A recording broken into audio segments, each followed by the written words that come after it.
నమస్తే, welcome to whistle.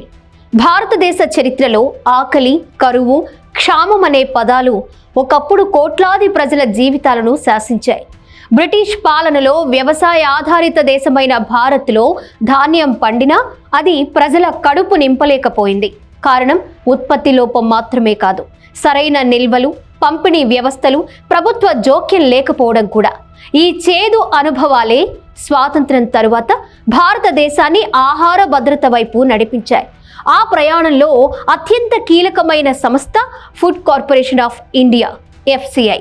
British పాలనలో భారతదేశం అనేక క్షామాలను చూసింది. 1876-78 మధ్య మహాక్షామం, 1899 కరువు, 1943 బెంగాల్ క్షామం వంటి ఘటనలు లక్షలాది ప్రాణాలను బలి తీసుకున్నాయి. ముఖ్యంగా 1943 బెంగాల్ క్షామం దేశ మనస్సాక్షిని కదిలించింది. ధాన్యం పూర్తిగా లేకపోవడం వల్ల కాకుండా ఉన్న ధాన్యాన్ని అవసరమైన ప్రాంతాలకు చేరవేయడంలో ప్రభుత్వ వైఫల్యం, నిల్వల లేమి, ధరల నియంత్రణ లేకపోవడం, యుద్ధకాల విధానాల ప్రభావం వల్ల లక్షలాది మంది ఆకలితో మరణించారు. ఈ విషాదం భారత నాయకత్వానికి ఒక గొప్ప పాఠాన్ని నేర్పింది. దేశంలో ఆహారం ఉంటే సరిపోదు, అది ప్రతి పౌరుడికి చేరే వ్యవస్థగా ఉండాలి అనే అవగాహన బలపడింది. స్వాతంత్ర్యం అనంతరం కూడా 1950లు 1960లలో భారత్ ఆహార కొరతను ఎదుర్కొంది. అమెరికా నుంచి PL 480 పథకం కింద గోధుమలు దిగుమతి చేసుకునే పరిస్థితి నెలకొంది. ఆహార భద్రత విషయంలో విదేశాలపై ఆధారపడడం దేశ గౌరవానికే సవాలుగా మారింది. ఈ నేపథ్యంలో 1965 జనవరి 14న ఫుడ్ కార్పొరేషన్ ఆఫ్ ఇండియా ఏర్పడింది. రైతుల నుంచి కనీస మద్దతు ధరకు ధాన్యం కొనుగోలు చేయడం, దేశవ్యాప్తంగా బఫర్ స్టాకులు ఏర్పాటు చేయడం, కరువు లేదా అత్యవసర పరిస్థితుల్లో ధాన్యాన్ని సరఫరా చేయడం, పబ్లిక్ డిస్ట్రిబ్యూషన్ సిస్టమ్ ద్వారా పేదలకు ఆహారం అందించడం వంటి బాధ్యతలను FCI చేపట్టింది. గ్రీన్ రివల్యూషన్ విజయానికి కూడా FCI కీలక బలంగా నిలిచింది. రైతులు పండించిన ధాన్యాన్ని ప్రభుత్వం కొనుగోలు చేస్తుందనే నమ్మకం కల్పించడం ద్వారా ఉత్పత్తి పెరగడానికి దోహదపడింది.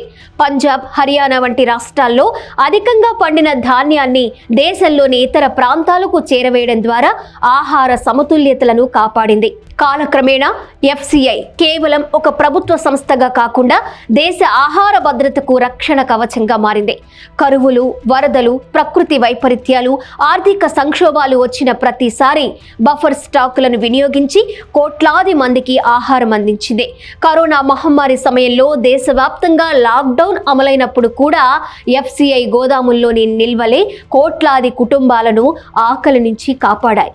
అందువల్ల FCI కథ కేవలం ఒక సంస్థ చరిత్ర కాదు, ఇది బ్రిటిష్ కాలపు క్షామాల నుంచి నేర్చుకున్న పాఠాల ఫలితం.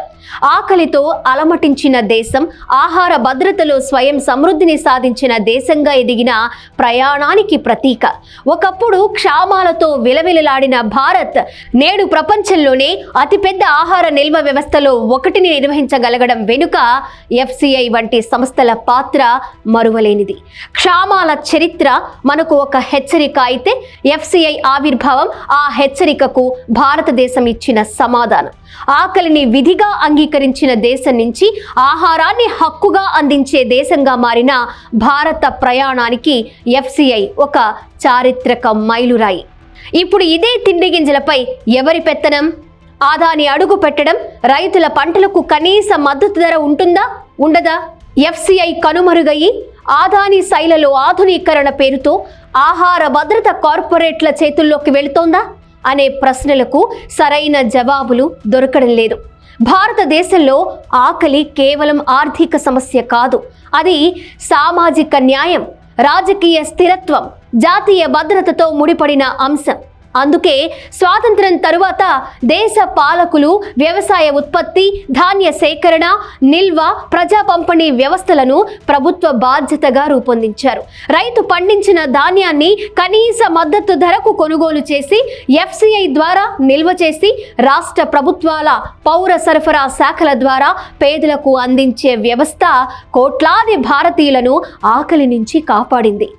FCI గోదాములు కేవలం ధాన్యం నిల్వ కేంద్రాలు కావు, అవి దేశ ఆహార సార్వభౌమాధికారానికి ప్రతీకలు. అయితే ఇప్పుడు కేంద్ర ప్రభుత్వం చేపట్టిన FCI సైలో ఆధునీకరణ పథకం చుట్టూ నెలకొన్న వివాదం ఒక కీలక ప్రశ్నను ముందుకు తెస్తోంది. దేశ ఆహార భద్రతను బలోపేతం చేస్తున్నామంటూ చెబుతున్న ప్రభుత్వం వాస్తవానికి ఆ వ్యవస్థపై నియంత్రణను కొద్ది మంది కార్పొరేట్ సంస్థల చేతుల్లోకి నెట్టేస్తోందా అనేది కీలక ప్రశ్న. సైలోల అవసరాన్ని ఎవరూ తప్పు పట్టడం లేదు. సాంప్రదాయ గోదాముల్లో తేమ, ఎలుకలు, నిల్వ నష్టాలు, రవాణా సమస్యలు ఉన్నాయన్నది వాస్తవం. ఆధునిక సైలోల ద్వారా ధాన్య నాణ్యతను కాపాడుకోవచ్చు. డిజిటల్ పర్యవేక్షణ, రైల్వే అనుసంధానం, వేగవంతమైన సరఫరా వంటి ప్రయోజనాలు కూడా ఉంటాయి. సాంకేతిక అభివృద్ధిని వ్యతిరేకించడం ఎవరి ఉద్దేశమూ కాదు. కానీ ఇక్కడ అసలు సమస్య సాంకేతికత కాదు, యాజమాన్యం, నియంత్రణ, కేంద్రీకరణ. దేశవ్యాప్తంగా నిర్మిస్తోన్న సైలోలలో అత్యధిక భాగం 2 ప్రైవేటు సంస్థల చేతుల్లోకి వెళుతున్నట్లు వెలుగులోకి వచ్చిన వివరాలు ఆందోళన కలిగిస్తున్నాయి. రైతు పొలం నుంచి ధాన్యం బయలుదేరి నిల్వ, రవాణా, పంపిణీ వ్యవస్థల మీదుగా చివరకు వినియోగదారుడి ఇంటికి చేరే సరఫరా గొలుసులోని కీలక దశలన్నిటిపై కొద్దిమంది కార్పొరేట్ సంస్థలు ప్రభావం చూపగల స్థితి ఏర్పడితే అది సాధారణ వ్యాపార లావాదేవీగా మిగలదు. అది ప్రజా విధానానికి సంబంధించిన అంశంగా మారుతుంది. ఈ నేపథ్యంలో ప్రభుత్వ వాదనలో ఉన్న మరో కోణాన్ని కూడా పరిశీలించాలి. ప్రస్తుతం ప్రజా పంపిణీ వ్యవస్థలో రైస్ రీసైక్లింగ్, డైవర్షన్, మిల్లర్ల అవకతవకలు, బ్లాక్ మార్కెట్ వంటి సమస్యలు ఉన్నాయన్నది వాస్తవం.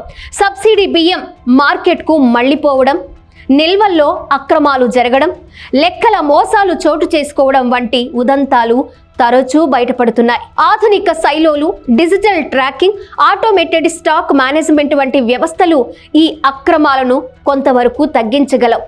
అయితే ఒక కఠినమైన వాస్తవాన్ని గుర్తించాలి.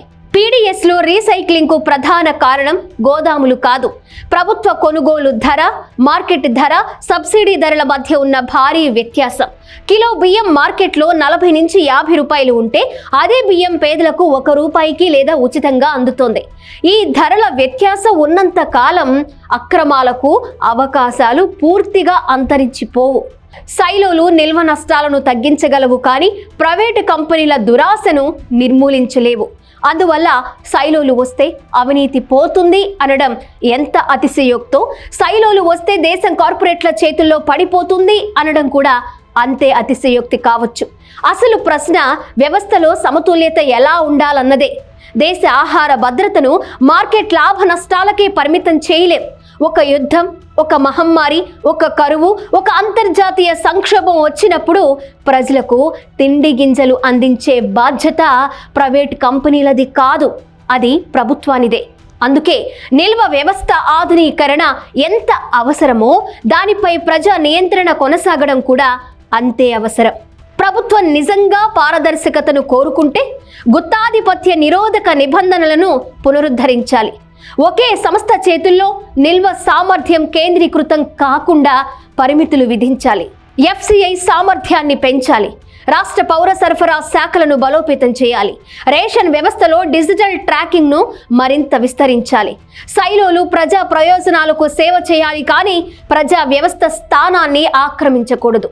ఎందుకంటే ఈ చర్చ అంతిమంగా గోదాముల గురించి కాదు, తిండి గింజలపై ఎవరి నియంత్రణ ఉండాలన్న దాని గురించి. రైతు చెమటతో పండిన ధాన్యం పేదవాడి కడుపులోకి వెళ్లే ముందు ఎవరెవరి చేతుల్లో ప్రయాణించాలి అన్న ప్రశ్న గురించి. దేశ ఆహార భద్రత ఒక వ్యాపార అవకాశం కాదు, అది రాజ్యాంగబద్ధమైన సామాజిక బాధ్యత. ఆ బాధ్యతపై కార్పొరేట్ నీడ పడకుండా చూడడం ప్రతి ప్రజాస్వామ్య ప్రభుత్వపు ప్రాథమిక కర్తవ్యం.